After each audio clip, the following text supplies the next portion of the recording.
दर्शकवृन्द नमस्कार। केन्द्रबिन्दु समाचारमा स्वागत गर्छु। म मनोज नेउपाने। केन्द्रबिन्दु समाचारमा हामी दिनभरिका महत्त्वपूर्ण तथा खोजमूलक समाचारहरू सम्प्रेषण गर्ने गर्छौँ। आजको केन्द्रबिन्दु समाचार सुरु गरौँ प्रमुख शीर्षकहरूबाट। राष्ट्रपतिद्वारा एसिड आक्रमण सम्बन्धी अध्यादेश जारी। एसिड आक्रमणकारीलाई अब कुनै पनि अवस्थामा छुट नहुने। नेकपा दुई अध्यक्षबीच सहमति जुट्न नसक्दा मन्त्रीमण्डल पुनर्गठन अन्योलमा। भागभण्डाको विषय नै प्रमुख। काङ्ग्रेस सभापति देउवा विरुद्ध रामचन्द्र पक्ष। महामन्त्री कोइरालासहित 27 जनाद्वारा विरोध पत्र दर्ता। यातायात व्यवसायीहरूमा देखिएन नजिकिदो दशैं तिहारको रौनक। अग्रिम टिकट बुकिङ खुलाउने विषयमा पनि अन्योलता कायमै। र 16 वर्ष मुनिका बालिका बलात्कार गर्नेलाई मृत्युदण्ड दिनुपर्ने महिला सांसदहरूको माग। जस्तै परिस्थितिमा पनि होन्डा छ सधैँ तपाईसँगै। त्यसैले अब होन्डा हुनेछ तपाईसँग मात्र 1 रुपियाँको डाउन पेमेन्ट वा 1 रुपियाँको इएमआई वा 1% इन्ट्रेस्ट रेटमा। थप जानकारीका लागि यी नम्बरमा कल गर्नुहोस् वा माथि दिएको लिङ्क क्लिक गर्नुहोस्। होन्डा छ सधैँ तपाईसँगै। केन्द्रबिन्दु समाचार सुरु गरौँ विश्वव्यापी महामारीको रूपमा रहेको कोरोना भाइरस सम्बन्धी अपडेटबाट। विश्वभर कोरोना भाइरस सङ्क्रमितको सङ्ख्या 3,33,42,000 नागेको छ भने सङ्क्रमणबाट मृत्यु हुनेको सङ्ख्या 10 लाख नागेको छ। त्यस्तै विश्वभर निको भएर घर फर्कनेको सङ्ख्या 2,46,56,000 नागेको छ। यता नेपालमा आज सोमबार 4 जना सङ्क्रमितको मृत्यु भएको छ। यो सँगै कुल मृत्यु हुनेको सङ्ख्या 481 जना पुगेको छ। त्यस्तै सोमबार नेपालमा 1351 जना नयाँ सङ्क्रमित थपिएका छन्। यो सहित नेपालमा कुल सङ्क्रमितको सङ्ख्या 74,745 जना पुगेको छ। विगत 24 घण्टाको अवधिमा काठमाडौँ उपत्यकामा मात्र 817 जनामा कोरोना सङ्क्रमण पुष्टि भएको छ। त्यसमध्ये काठमाडौँ जिल्लामा 649 जना, भक्तपुरमा 36 र ललितपुरमा 132 जनामा सङ्क्रमण पुष्टि भएको हो। यससँगै काठमाडौँ उपत्यकामा कोरोना सङ्क्रमितको कुल सङ्ख्या 22,334 जना पुगेको छ। स्वास्थ्य तथा जनसङ्ख्या मन्त्रालयका प्रवक्ता डाक्टर जागेश्वर गौतमका अनुसार सोमबार 742 जना कोरोना सङ्क्रमण मुक्त भएका छन्। यससँगै कुल निको हुनेको सङ्ख्या 54,640 जना पुगेको छ। अब पुरा समाचार। सङ्घीय संसदमा प्रतिनिधित्व गर्ने महिला सांसदहरूले संविधान संशोधन गरेर 16 वर्ष मुनिका बालिकालाई बलात्कार गर्नेलाई मृत्युदण्ड दिने व्यवस्था गर्नुपर्नेमा माग गरेका छन्। सोमबार विभिन्न राजनीतिक दलबाट नेतृत्व गर्ने महिला सांसदहरूको भेलामा सहभागीहरूले यस्तो माग गरेका हुन्। एक रिपोर्ट। सङ्घीय संसदमा प्रतिनिधित्व गर्ने महिला सांसदहरूले संविधान संशोधन गरेर 16 वर्ष मुनिका बालबालिकालाई बलात्कार गर्नेलाई मृत्युदण्ड दिने व्यवस्था गर्नुपर्ने माग गरेका छन्। विभिन्न राजनीतिक दलबाट नेतृत्व गर्ने महिला सांसदहरूको भेलामा सहभागीहरूले संविधान संशोधन गरेर कानुन बनाउने र अन्तर्राष्ट्रिय सन्धि समेत संशोधन गरी मृत्युदण्डको सजायको व्यवस्था गर्नुपर्ने माग गरेका हुन्। नेपाली काङ्ग्रेसकी प्रतिनिधि सभा सचेतक पुष्पा भुसालले 16 वर्षभन्दा मुनिकालाई बलात्कार गरेर हत्या गर्नेलाई मृत्युदण्डको सजाय दिने व्यवस्था गरी अगाडि बढ्नुपर्ने बताइन्। अब मृत्युदण्डको 16 वर्ष मुनिलाई गर्नलाई अब संविधान कानुनलाई हामी छलफल अगाडि बढाउँछौँ भन्ने हिसाबले यसलाई चाहिँ अब अन्तर्राष्ट्रिय अभिसन्धिहरूको पनि अध्ययनहरू गरेर र संविधानको पनि विभिन्न देशहरूको अध्ययनहरू गरेर लोकतान्त्रिक संविधानहरूमा यस्ता संशोधनका सम्भावना छन्। अन्तर्राष्ट्रिय अभिसन्धि नेपाल सरकारले पास गरेको भए तापनि त्यसमा पुनरावलोकन गर्न सक्ने आवश्यकता देखियो। सत्तारूढ दल नेपाल कम्युनिस्ट पार्टी नेकपाका प्रतिनिधि सभा सचेतक शान्ता चौधरीले विश्वका विभिन्न देशमा त्यस्ता घटनाहरूमा मृत्युदण्ड दिने गरेका समाचार आइरहेका बेला नेपालको सन्दर्भमा के गर्ने भन्ने विषयमा छलफल गर्नुपर्ने बताइन्। त्यस्तै जनता समाजवादी पार्टी जसपाकी सांसद प्रमिला यादवले यस्ता घटनाहरूको अन्त्य गर्न अन्तर्राष्ट्रिय सन्धिको अध्ययन गरेर कडा कारबाहीको व्यवस्था गर्नुपर्ने बताइन्। उनले 16 वर्ष मुनिकालाई बलात्कार गरेको घटनामा मृत्युदण्डको सजाय दिने कानुन बनाउनु पर्ने माग गरिन्। महिला तथा सामाजिक समिति सभापति निरुदेवी पालले नाबालकलाई बलात्कार गरेर हत्या गर्नेलाई फाँसी सजाय हुनुपर्ने बताइन्। कम्तीमा पनि नाबालकहरूलाई चाहिँ बलात्कार गरेर हत्या गर्नेका लागि चाहिँ फाँसीको सजाय हुनुपर्छ भन्ने कुरा जुन उठिरहेको छ, हाम्रो त समितिमा 1 वर्ष पहिले हामीले अनौपचारिक छलफल गर्दा चाहिँ अब यो अन्तर्राष्ट्रिय जगतमा पनि त हामी त हात झिक्न नमिल्ने त होइन नि त, यो कुरामा चाहिँ बहसमा लिएर जानुपर्छ भन्ने कुरा चाहिँ हामीले इन्टरनल बहसमा चाहिँ थालेकै थियौँ। कम्तीमा पनि एउटा कानुन त्यस्तो आओस् कि जसले गर्दा अलि डराउने, अब एसिडकै कुरा गरौँ, छोए भने पनि 10 वर्ष जेल भनिसकेपछि त मान्छे चाहिँ अब चाहिँ ओहो एसिड त प्रहार गर्नु हुँदो रहेछ है भन्ने कुरा त उसको मानसपटलमा बस्छ नि त। सांसदहरू शान्तिमाया पाखरेन, बिमला राई पौडेल, कोमल ओली, उदया शर्मा पौडेल, लक्ष्मी चौधरी, आशा विक, लक्ष्मी विक, बिमला विक, अमृता थापा लगायतले पनि कडा कानुनी व्यवस्था गर्न आवश्यक रहेको बताएका थिए। बालिका तथा महिलामाथि हुने बलात्कार र हत्याका घटना विरुद्धका कानुनी प्रावधानमा कडाई गर्नका लागि अध्ययन तथा सुझाव दिनका लागि कार्यदल गठन गरिएको छ। नेकपा सांसद विन्द्या पाण्डेको संयोजकत्वमा महिला सांसदहरूको 9 सदस्यीय समिति गठन गरिएको हो। समितिमा सांसदहरू शान्ता चौधरी, पुष्पा भूषाल, निरुदेवी पाल, अमृता थापा, पार्वती थापा रावल, पर्मिला कुमारी यादव, अनिता देवकोटा र लक्ष्मी परियार रहेका छन्। समितिले बलात्कार गर्नेलाई मृत्युदण्ड दिनका लागि कानुनी व्यवस्था गर्न तथा संविधान संशोधनका लागि पहल गर्न संयोजक पाण्डेलाई आग्रह गरेको छ। बलात्कार गर्नेलाई मृत्युदण्ड दिनका लागि कानुनी व्यवस्था गर्न तथा संविधान संशोधनका लागि पहल गर्न संयोजक पाण्डेलाई समिति सदस्यहरूले आग्रह गरेका थिए। यातायात व्यवसायीहरूको मुख्य सिजन भनेर दसैँ तिहार लगायतको समयलाई मान्ने गरिन्छ। गएका वर्षहरूमा दसैँ तिहार आउनुभन्दा 1 महिना अगाडिदेखि नै यातायात क्षेत्रमा ठूलो चहल पहल सुरु हुने गर्दथ्यो। तर यो वर्ष भने कोरोनाको असरका कारण व्यवसायीहरू उत्साहित देखिएका छैनन्।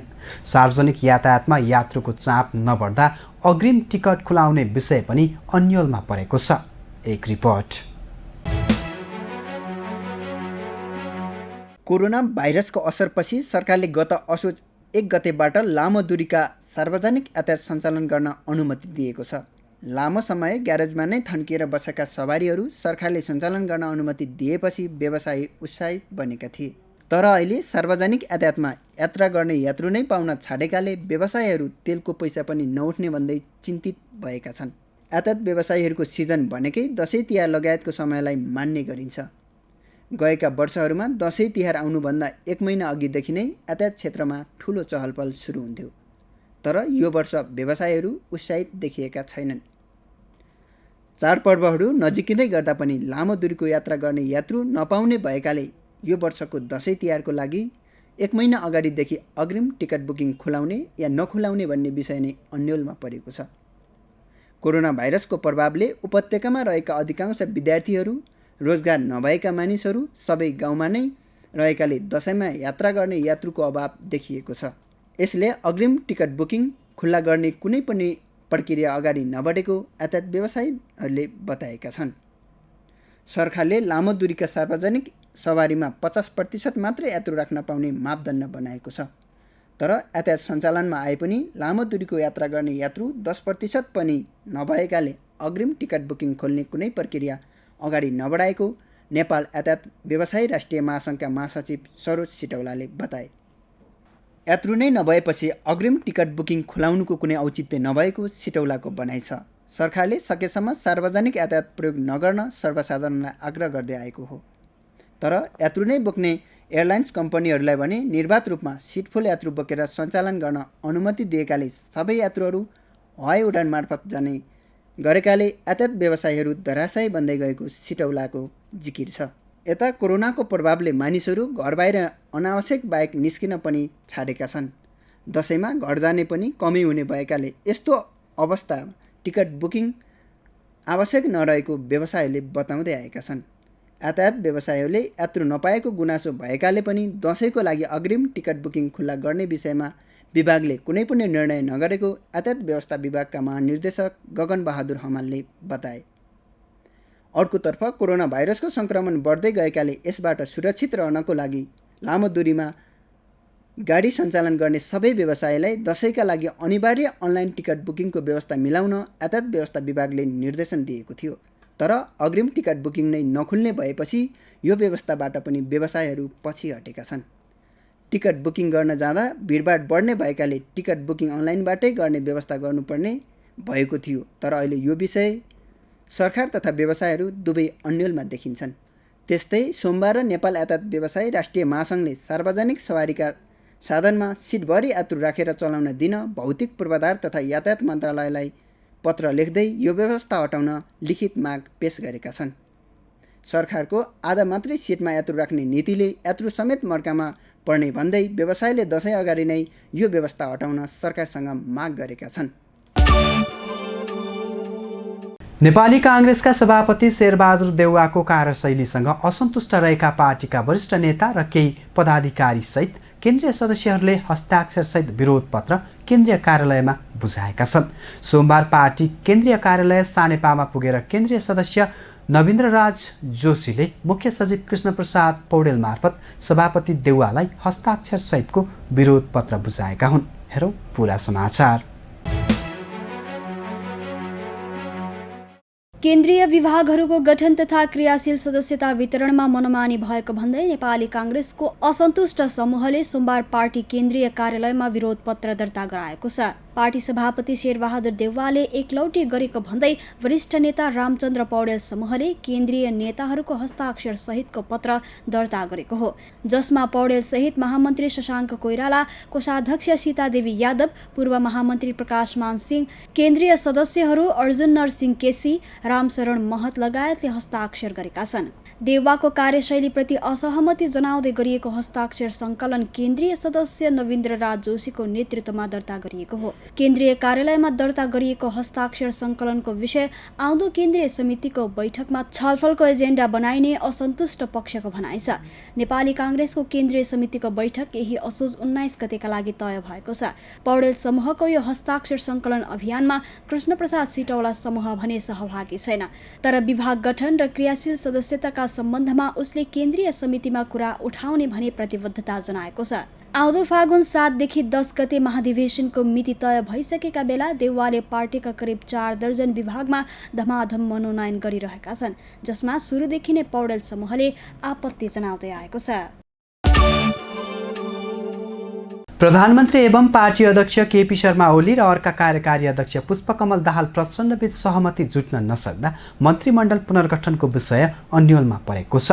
मन्त्रीमण्डल पुनर्गठनबारे सहमति खोज्न दुई अध्यक्षबीच बिहिबारदेखि लगातार छलफल चलिरहे पनि यसले निकास पाउन सकेको छैन। यसमा विशेष गरेर भागबण्डाको विषय नै प्रमुख देखिएको छ। हेरौँ यो रिपोर्ट। नेपाल कम्युनिस्ट पार्टी नेकपा भित्रको शक्ति सन्तुलन मिलाउन गर्ने भनिएको मन्त्रीमण्डल पुनर्गठनको काम अझै अन्यलमा रहेको छ। प्रधानमन्त्री एवं पार्टी अध्यक्ष केपी शर्मा ओली र अर्का कार्यकारी अध्यक्ष पुष्पकमल दाहाल प्रचण्डबीच सहमति जुट्न नसक्दा मन्त्रीमण्डल पुनर्गठनमा अझै अन्यलता देखिएको हो। गत भदौ 26 गते सकिएको नेकपाको स्थायी कमिटी बैठकले आवश्यकता अनुसार सङ्घ र प्रदेशको मन्त्रीमण्डल पुनर्गठन गर्न निर्देशन दिएको थियो। पार्टीको उक्त निर्देशन अनुसार मन्त्रीमण्डल पुनर्गठनबारे सहमति खोज्न दुई अध्यक्षबीच बिहिबारदेखि लगातार छलफल भइरहेको छ, तर अहिलेसम्मको भेटवार्तामा कुनै उपलब्धि भने हात लाग्न सकेको छैन। सोमबार पनि दुई अध्यक्षबीच 1.5 घण्टा भेटवार्ता भएको छ। आजको भेटवार्तामा कुनै निष्कर्ष ननिस्किए पनि पुनः छलफल जारी राख्ने सहमति भएको बालुवाटार निकट स्रोतले जानकारी दिएको छ। साथै मन्त्रीमण्डल पुनर्गठनका लागि अपनाइने मापदण्डका बारेमा समेत अहिलेसम्म दुई अध्यक्षबीच सहमति जुट्न सकेको छैन। मन्त्रीमण्डल पुनर्गठन गर्दा दुई अध्यक्षबीच मुख्यतः दुई कुरामा मन मिलेको छैन। प्रधानमन्त्री ओली पुराना केही मन्त्रीहरूलाई निरन्तरता दिने मनस्थितिमा रहेका छन् भने प्रचण्ड 2 वर्ष पुरा भएका सबै मन्त्रीलाई रिसेट गर्ने पक्षमा उभिएका छन्। ओली निकट स्रोतका अनुसार प्रचण्डले उपाध्यक्ष वामदेव गौतमलाई मन्त्री बनाउन चाहेका छन्, तर उपाध्यक्ष गौतम विरुद्ध सर्वोच्च अदालतमा मुद्दा विचाराधीन रहेकाले उनलाई अहिले मन्त्री बनाउँदा जनतामा नराम्रो सन्देश जाने प्रधानमन्त्री ओलीको तर्क छ। तर प्रचण्ड जसरी पनि उपाध्यक्ष गौतमलाई क्याबिनेटमा लैजाने पक्षमा उभिएको प्रधानमन्त्री निकट स्रोतको दाबी छ। त्यस्तै गरी दुई अध्यक्षबीच मन्त्रीहरूको सङ्ख्या बाँडफाँडमा समेत कुरा मिल्न सकेको छैन। अहिले सूचना तथा सञ्चार मन्त्रालय, अर्थ मन्त्रालय र शहरी विकास मन्त्रालय मन्त्रीविहीन रहेका छन्। यसमध्ये सञ्चार र अर्थ मन्त्रालय पूर्व एमालेको कोटाका मन्त्रालय हुन्। पूर्व एमाले कोटाका 2 मन्त्रालयमा प्रचण्डले दाबी गरेकाले 2 अध्यक्ष बीच अझ अप्ठ्यारो अवस्था सिर्जना भएको जनाइएको छ। अहिले रहेका 21 मन्त्रालय मध्ये पूर्व माओवादीका कोटाबाट 7 जना मन्त्री रहेका छन् भने बाँकी एमालेका रहेका छन्। केन्द्रबिन्दु समाचारमा अब आजको टप 1 न्युजको पालो। राष्ट्रपति विद्यादेवी भण्डारीद्वारा सोमबार तेजाब तथा अन्य घातक रासायनिक पदार्थ नियमन अध्यादेश 2077 र फौजदारी कसुर तथा फौजदारी कार्यविधि सम्बन्धी केही ऐन संशोधन गर्ने अध्यादेश जारी भएको छ। नयाँ अध्यादेश अनुसार तेजाब सम्बन्धी कसुरमा 20 वर्षसम्म सजाय र 10 लाख रुपैयाँसम्म जरिवाना तोकिएको छ। त्यस्तै आक्रमणकारीको सम्पत्ति रोक्का गरेर पीडितलाई तुरुन्तै क्षतिपूर्ति भराइने व्यवस्था पनि गरिएको छ। हेरौँ यसै विषयमा रहेर तयार पारिएको यो रिपोर्ट। तेजाब आक्रमणका दोषीहरूलाई कडा कारबाही गर्ने व्यवस्था सहितको कानुनी व्यवस्था गर्न सरकारले अध्यादेश जारी गरेको छ। राष्ट्रपति विद्यादेवी भण्डारीद्वारा सोमबार तेजाब तथा अन्य घातक रासायनिक पदार्थ नियमन अध्यादेश 2077 र फौजदारी कसुर तथा फौजदारी कार्यविधि सम्बन्धी केही ऐन संशोधन गर्ने अध्यादेश जारी गरिएको हो। तेजाब तथा अन्य घातक रासायनिक पदार्थ नियमन अध्यादेश 2077 नयाँ हो भने फौजदारी कसुर तथा फौजदारी कार्यविधि सम्बन्धी ऐन संशोधन गर्ने अध्यादेश हो। गत बिहिबारको मन्त्री परिषदको बैठकले अध्यादेश पारित गर्दै जारी गर्न राष्ट्रपति समक्ष पठाएको थियो। अध्यादेश जारी भएपछि कानुन न्याय तथा संसदीय मामिला मन्त्री शिवमाया तुम्बा हाङफेले एसिड आक्रमणकारीलाई कुनै पनि अवस्थामा छुट नहुने व्यवस्था गरिएको बताइन्। कानुनमा आक्रमणकारीले 20 वर्ष सजाय तोकिएकोमा 20 वर्ष नै सजाय काट्नुपर्ने तुम्बा हाङफेले बताइन्। कुनै एउटा व्यक्तिले महिला होस् या पुरुष कुनै एक व्यक्तिले अर्को व्यक्तिलाई तेजाब आक्रमण गरेको अवस्थामा जहिलेसुकै उजुरी दिन सक्ने प्रावधान छ र त्यसमा जुनसुकै मितिमा उजुरी दिए पनि त्यसलाई पहिलो प्राथमिकताको आधारमा त्यसलाई सुनवाई गर्ने भन्ने व्यवस्था गरिएको छ। कसैले एक थोपा एसिड मात्रै छ्यापे पनि कडा कारबाही हुने उनको भनाइ छ। कुनै पनि महिला वा पुरुषमाथि हुने तेजाब आक्रमणलाई न्यूनीकरण गर्न कानुन ल्याइएको उल्लेख गर्दै उनले तेजाब आक्रमण गरेको अवस्थामा जहिले सुकै पनि उजुरी दिन सक्ने प्रावधान रहेको बताइन्। आक्रमणमा परेपछि जुनसुकै मितिमा उजुरी दिए पनि त्यो मुद्दालाई प्राथमिकताका आधारमा सुनवाई गर्ने व्यवस्था गरिएको मन्त्री तुम्बा हाङफेको भनाइ छ। अध्यादेश मार्फत बाहिरबाट तेजाब ल्याउन पनि कडा व्यवस्था गरिएको छ। तेजाब आक्रमणको सन्दर्भमा मुद्दा परेपछि फिर्ता नहुने प्रावधान राखिएको उनले बताइन्। त्यस्तै अभियन्ता उज्जवल थापाले तेजाब आक्रमणलाई गम्भीर अपराधका रूपमा व्याख्या गर्दै सरकारले ल्याएको नयाँ कानुन दक्षिण एसियामा गर्व गर्न लायक रहेको बताए। सरकारी तथ्याङ्क अनुसार 17 वटा घटना घट्दा यति कडा रूपमा कसैले पनि कानुन ल्याएर बन्देज गर्ने प्रयास नगरेको समेत थापाले स्मरण गरे। उनले तेजाबको घरायसी प्रयोग नभएकाले पूर्ण रूपमा बिक्री वितरण बन्द गरिनुपर्ने बताए। कल कारखानाहरूको आवश्यकता अनुसार प्रयोग गर्ने वातावरण सरकारले बनाउनु पर्ने उनको भनाइ छ।